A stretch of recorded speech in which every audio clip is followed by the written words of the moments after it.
Good morning. It's still morning here on the West Coast, so let me say good morning and happy Tuesday.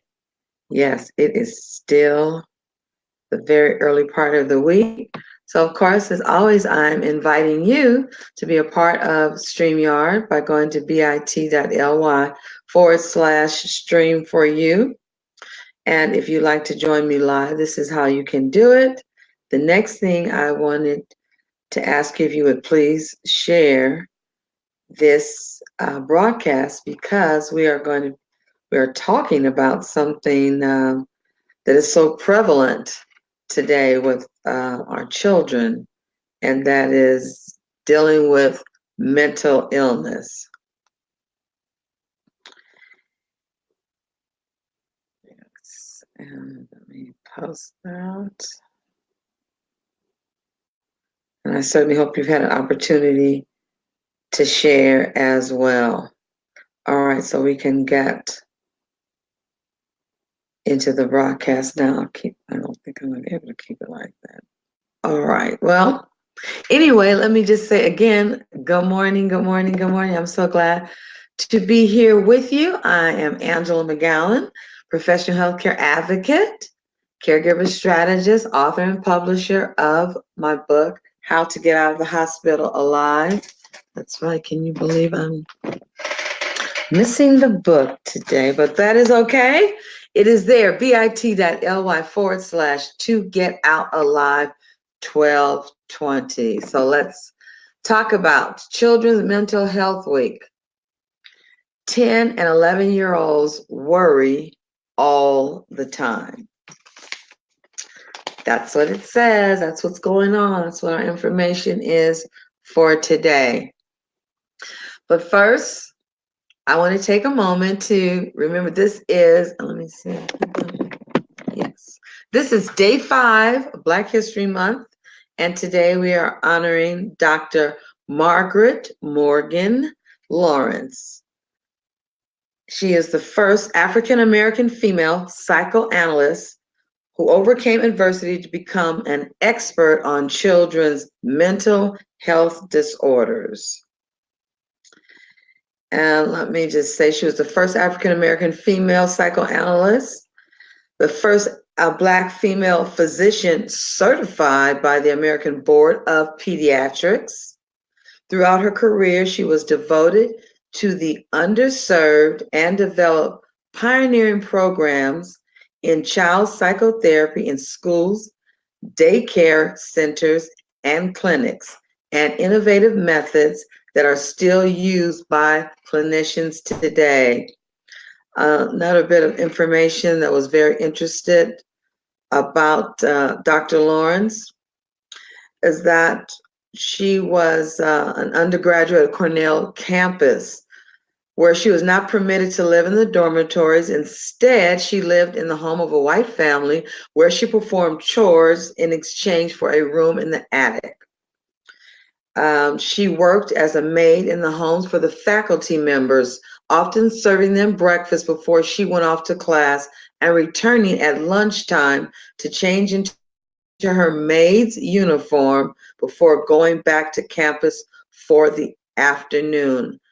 Her senior year, Dr. Lawrence had a nearly perfect academic school record and fully expected to be accepted by Cornell School of Medicine.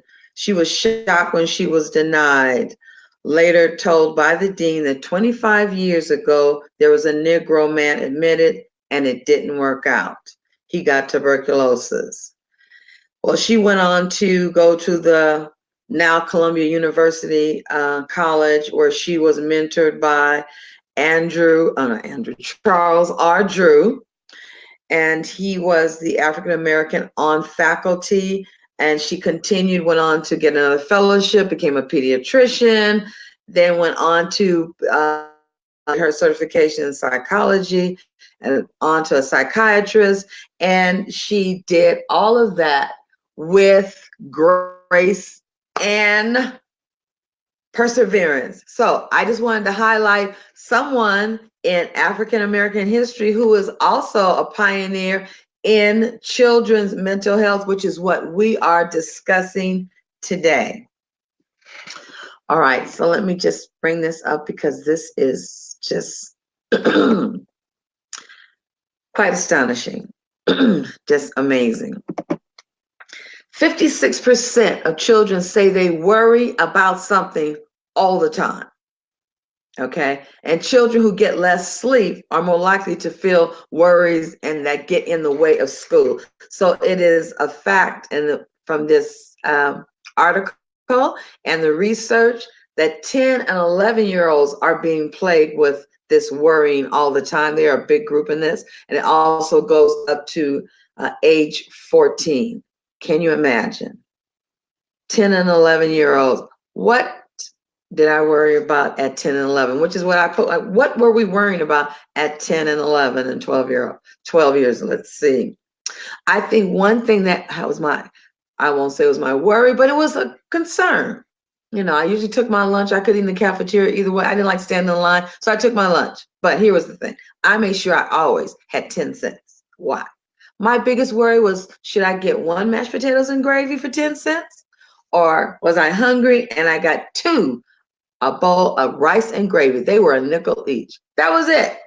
That was the biggest thing. Milk or orange juice, you know, coffee cake, or get a grilled cheese sandwich. I mean, for a recess. That was it. That was my biggest worry. But let me just give you a few bits of information about children worrying. It says approximately 1 out of every 5 children in America has a diagnosable mental health disorder. Mental health problems in young people are associated with outcomes such as suicide, substance abuse, inability to live independently, justice involvement, school dropouts, economic hardships, physical health problems. Now, this is what I found and it really got to me. Children and adolescents with mental health needs frequently are involved with multiple social service agencies or systems: public health, mental health, substance authorities, special education. However, and this is it, no agency or system usually takes responsibility for coordinating the care or prevents them from falling through the cracks and not getting needed services. So after it's established that we have this high of a population of children that are worrying, and of course it is going into them being able to cope daily, there's nowhere to go. And there's even a higher percentage, it is said, that if there is another sibling in the house that may have a physical ailment, that takes priority with a mental illness, does not get the needed help that they need. There's a research that was released by Place to Be for Children's Mental Health Week that is designated as this week, that children and young people who usually get less than the recommended 9 hours of sleep on a school night, that it is an even higher percentage of those that are worrying. They say that children said that they worry all the time about their school life, their home life themselves, and that during this time of mental distress, that they find there's absolutely no one that they can turn to about what's wrong. In the Black community and other minorities, that it is seen as a stigma to go to any type of mental health facility, physician, to go get help about it, to talk about it, that it is seen that you can have any type of physical abnormality, but if you have an abnormality that deals with the mind, you are absolutely considered as like a waste. Like, what's wrong with you? Sometimes it's like, get over it. And sometimes it's like, was your mother like that? Was your father like that? It is really a form of torment for so many children. And that is not what children should be concerned about. There's a lot of decisions you have to make, but deciding to tell the truth about that they need help should not be one of them. Of course, we know with different fragmented parts of the family, not necessarily having mother and dad, not necessarily living in the home, maybe being raised by grandparents, aunts, regardless, these children are being tormented. And at 10 and 11-year-old, 12, 13, all the way up to 14, that's what the study absolutely includes, that age group. So let me say, there's a couple of things that they suggest that you and I can do as parents, grandparents, neighbors, whatever. Talk about health in the mind and the body. Talking about your health in the mind and the body. And let's see what our comment says. We got to help our babies. I feel like it's so prevalent now that we can have these discussions and get the help in a better way than when I was a kid, and definitely when you were a kid. Mine goes way back. Thank you. Really. Yeah, that was a little while ago when I was a kid. But listen, these are the organizations that you can contact. I'll just leave that up as I'm still talking. Children's Mental Health Week.org.us, because there is a .uk, and the APA.org/advocacy/children. That is sponsored by the American Psychological Association, the APA. So one thing that we can do is we can talk about that on our journey of life. We have to take care of our bodies and our minds. Talk to your children, grandchildren, all the young people, and let them know that it's important, and that what you do, not only that you're exercising for your body, maybe you go walking and walk your dog, maybe you have pets, you have hobbies, things to get out of the house and get you rejuvenated, regenerate, you want to talk about, and let them know that, sometimes you don't feel your best. But when you don't feel your best, you talk to somebody. Let them know when they don't feel their best, they have a situation, they can talk to you. All right, let them know that they are a part of that. It is so very important that we, come to that realization that even though we might push things to the side, it doesn't mean we forget it, and it doesn't mean that it does not hinder us during what we know is our regular work day or whatever goes on. We know that we have some kind of issues because sometimes we're snapping at people. We come down with migraines. A lot of things go on that manifest our mental stress. And so those things also go on in mental stress with our children. Just a moment, this must be urgent. Hey, I'm on live. Is it emergency? Oh, okay. Thank you. I'll call you right back. Okay, bye. All right. So sorry about that, but I did think that was an emergency and I had to take care of it, but thank God it wasn't. But listen, there are emergencies happening with our young people. I have a friend that actually is a teacher and does work with children that are dealing with some mental issues. And she told me that there was a young person at the school that actually went to the administration and asked to be put in her classroom. And when she said, "Why would you ask?" And the young child said, "I need to get out of the classroom. It's too much for me. There's so much going on. Good in school, but I can't do it while I'm in class." Now, this went out of the classroom for causing some type of disturbance. What they were saying, "Hey, I need help. Can somebody help me?" And they went and said, "I need to get out."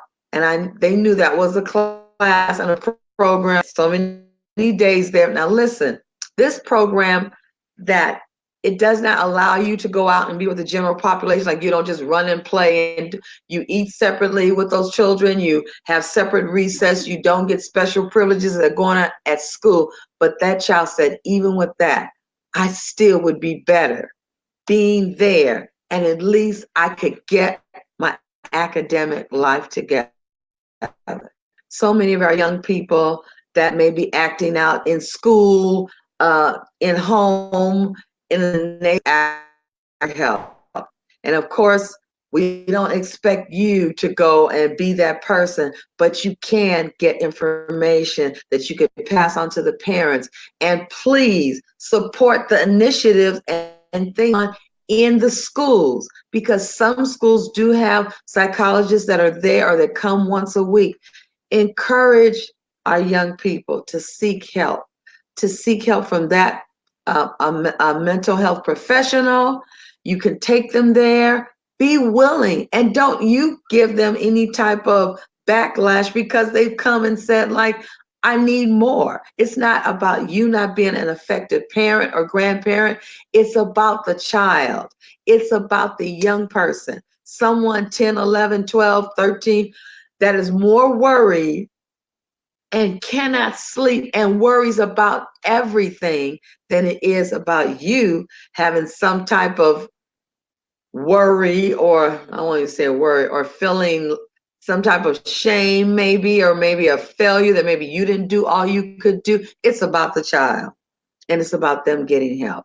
And it's about you being willing to say, I need help with my physical and mental. My child needs help, their physical and mental. I'm going to do everything I can to make sure that it's accessible.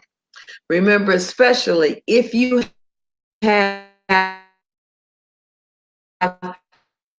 health insurance or there, make sure that you and your children, your family are met, because this number right here, 56%, that is way too high.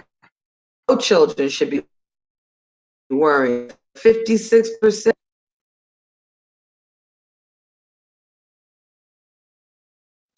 being with, and hope that us will do what we can to encourage our young people to talk to us, to talk to each other, to go out and seek help, and let them use us as a resource. Because if we don't know, make them have the assurance that we're going to find out. That can help them. Health Week this week, but children in a mental health situation is every day of the year. I'm Angela McGowan, your professional healthcare advocate and caregiver strategist. Always leaving. I wish you blessings and joy to you, and they belong to our young people. Have a great day. I'll talk to you tomorrow. Thanks for joining. Bye.